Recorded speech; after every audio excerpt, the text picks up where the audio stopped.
আল্লাহ বলে আমি অহংকারীদের পছন্দ করি না। সূরা লুকমানে আল্লাহ বললেন ওয়ালা তুসাইর খাদ্দাকা লিন্নাস, মানুষ থেকে মুখ ফিরিও না।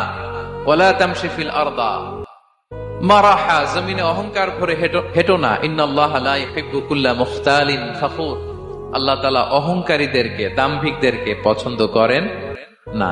এই যে আমি বলছি যে 7 শ্রেণীর লোককে আল্লাহ পছন্দ করেন না, এটা আমার মন গড়া বানানো কথা? প্রতিটি কথার পেছনে কোরআনের যুক্তি আছে। কোরআনে আল্লাহ তাআলা বলছেন আল্লাহ অহংকারীদেরকে পছন্দ করেন না। ইংরেজিতে কি বলে? ইগো আছে আমাদের, হ্যাঁ,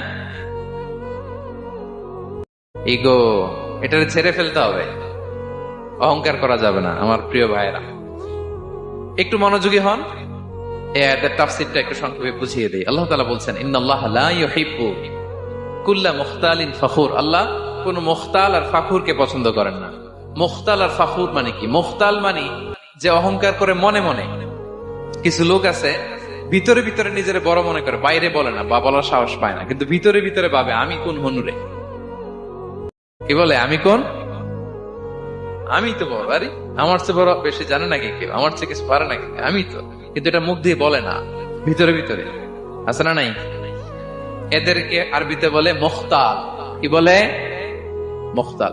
আরেকজন ফখুর, সে শুধু ভিতরে না, এটা প্রকাশ্যে বলে বেড়ায়, এটা আরো ডেঞ্জারাস। ফখুর সে আরো খারাপ, সে প্রকাশ্যে তার অহংকার প্রদর্শন করে, বলে বেড়ায় যে আমি বড়, আমি বড়, আমি বড়। এই আমি বড় কথাটাই সবচেয়ে ভয়ঙ্কর। আমি বড় কথাটাই সবচেয়ে ভয়ঙ্কর। নিজে যাকে বড় বলে বড় সে, লোকে যাকে বড় বলে বড় সে হয়। আমার প্রিয় পেনাঙ্গের ভাইয়েরা, নিজেকে বড় মনে করা এটা শয়তানের স্বভাব। কার স্বভাব? বিনয়ী হওয়া এটা নবীদের স্বভাব। আল্লাহ তাআলা ফেরেশতাদেরকে বলেছিলেন উসজুদু লি আদম, তোমরা আদমকে সিজদা দাও। ফাসাজাদাল মালায়েকা কুল্লুহুম, সবাই সিজদা দিল ইল্লা ইবলিস, কে ছাড়া? ইবলিস ছাড়া। সে নিজেকে বড় মনে করেছিল, শয়তান।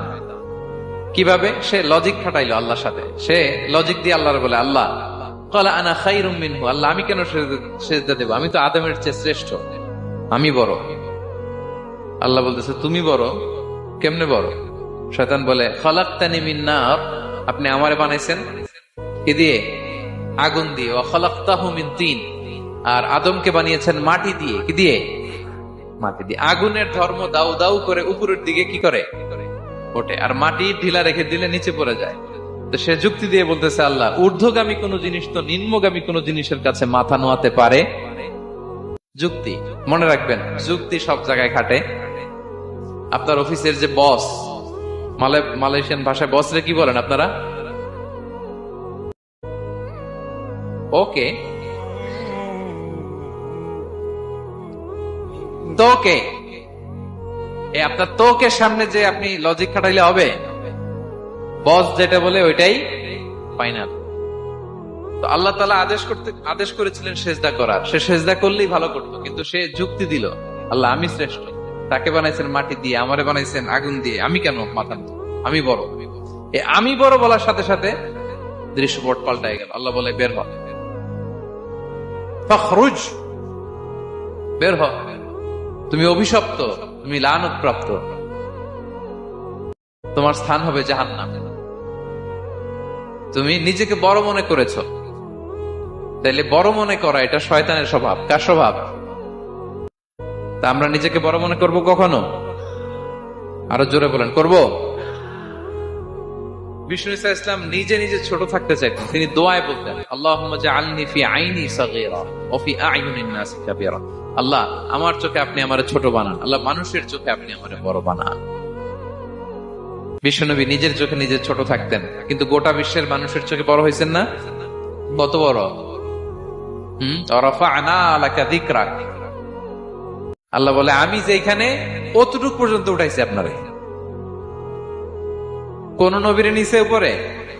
কথা বলেন, কোন নবীকে শেষ পর্যন্ত উঠাইছে? সুবহানাল্লাহ। নবী হে আমি যদ্দূর আপনার উঠাইছে অদ্দূর, ওই পর্যন্ত নিয়ে গেছে সাক্ষাতের জন্য। সুবহানাল্লাহ। প্রত্যেক নামাজে বিশ্বনবীর উপর দুরূদ আছে না নাই? কিয়ামত পর্যন্ত বিশ্বনবীর প্রতি ভালোবাসা আমাদের পক্ষ থেকে আছে না নাই? আছে। আল্লাহ তাআলা ওনাকে বড় করেছেন। এজন্য নিজের চোখে আমরা নিজের ছোট থাকবো। আপনি যদি বড় হন, এটা মানুষ বলবে। কে বলবে? নাকি আপনিই বলবেন? বলা যাবে না। এবং বিষ্ণু ইসলাম কিছু টেকনিক আমাদের শিখিয়েছেন, কিছু টেকনিক আমাদের জানিয়েছেন। এই কাজ করলে তোমরা অহংকার থেকে মুক্ত থাকতে পারবে। এর মধ্যে একটা হচ্ছে আগে আগে সালাম দেওয়া।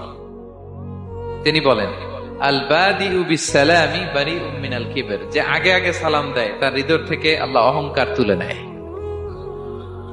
আগে সালাম দেয় পারবেন? ফোন করলেই আগে কি বলবেন? বাসায় ঢুকেই আগে কি বলবেন? স্ত্রীকে আগে সালাম দিবেন, বন্ধুকে আগে সালাম দিবেন, বাসার কাজের লোকটাকে আগে সালাম দিবেন, আপনার ড্রাইভারকে আগে সালাম দিবেন, বাসার দারোয়ানটারে আগে সালাম দিবেন। ফকির একটা আসলে আপনি সালাম দিয়ে ফেলবেন। পারবেন? হৃদয় থেকে অহংকার ফেলে দিবে কে? আগে আগে আমরা সালাম দেব। এবং তার চেয়ে ভয়ঙ্কর কথা হচ্ছে বিষ্ণু ইসলাম বলেন যে লা ইয়াদখুলুল জান্নাতা মান কানা ফি কলবিহি মিসকালু হাববাতি খারদাল মিন কিবর, যার হৃদয়ে সরিষার দানা পরিমাণ অহংকার থাকে, ওই ব্যক্তি কঠিন কালেও আল্লাহর জান্নাতে প্রবেশ করার সুযোগ পাবে না।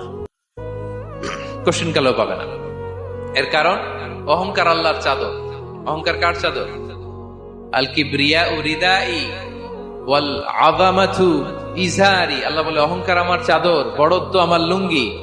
যে এগুলো ধরে টান দেয় তার আমি জাহান্নামে নিক্ষেপ করব। ফালা উবালি, আই ডোন্ট কেয়ার। আমি ওদিকে কেয়ার করি না, আমি তারা জাহান্নামে ফেলব। সো অহংকার আমাদের সাজে না। আমি শুরুতেই তো বললাম, আমাদের লাইফ সার্কেলটা একটু দেখাইলাম না যে ছিলাম কই। অস্তিত্বহীন থেকে দয়া করে মায়া করে তিনি আমাকে অস্তিত্বে এনেছেন। কত ছোট্ট, কত ক্ষুদ্র, কত নগণ্য, কত দুর্বল ছিলাম আমরা। আবার যৌবনের একটা পিরিয়ড কাটিয়ে, যৌবনের সময় তো কতটা দুর্বলতা বললাম, আবার সে দুর্বল, মানে দুর্বল থেকে দুর্বল। এই হচ্ছে আমাদের লাইফ স্টোরি, লাইফ হিস্ট্রি। তাহলে অহংকার আমাদের সাজে। অহংকার তার সাজে যার কোনো ক্ষয় নাই, যার কোনো লয় নাই, যার কোনো অভাব নাই। হ্যাঁ, গোটা বিশ্ব তার মুখাপেক্ষী, তিনি কারো মুখাপেক্ষী না, ঠিক কিনা? গোটা বিশ্ব তার কাছে ঠেকা, তিনি কারো কাছে ঠেকা না, ঠিক কিনা? গোটা বিশ্ব তাদের সার্ভাইভালের জন্য তার প্রতি মুখ থুবড়ে পড়ে থাকে, তিনি কারোর জন্য বসে থাকা লাগে। অহংকার সাজে তার। আর এই আল্লাহর অহংকারের চাদর ধরে যে টান দেয়, আল্লাহ বলে ওরা আমি জাহান্নামে ফেলবো, আর তাদেরকে আমি পছন্দ করি না। আল্লাহ তাআলা অহংকারীদেরকে পছন্দ করেন না। তাহলে অহংকারকে আমরা না বলে দিব, নো বলবো, নো। আওয়াজ করে বলেন নো। শুধু মুখে মুখে নো নাকি অন্তর থেকে? এই তো আজকের দিওয়ান কুলিয়ার বাইরে ফেলে দিছে আমরা অহংকার। কি বলেন ফেনাঙের ভাইরা? আর অহংকার করব? আপনি বিনয়ী হন। মান তাওয়াদা তারাফা, বিষ্ণু বলেন যে নিচু হয় আল্লাহ ওর টাইনা উঁচু করে। আপনি বিনয়ী হবেন, আল্লাহ আপনার উঁচু করবে। আর আপনি উঠতে চাবেন, এক থাপ্পড় মেরে জমিনে আল্লাহ মিশাই দিবে। এজন্য বড়ত্ব, দাম্ভিকতা এটা আল্লাহর পোশাক। আমরা যেন তার পোশাক ধরে টান না দেই।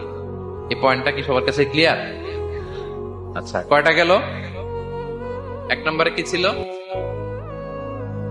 হ্যাঁ, সীমা লঙ্ঘনকারীকে আল্লাহ তাআলা পছন্দ করেন না। 2 নাম্বার, এই তো মনে রাখছেন, মাশাআল্লাহ, অনেক এনার্জেটিক অডিয়েন্স, খেয়াল রাখছে। আর শুরুতে বলছিলাম তো, মনে রেখে দিছে, এজন্য ধরবে তো মাঝখানে।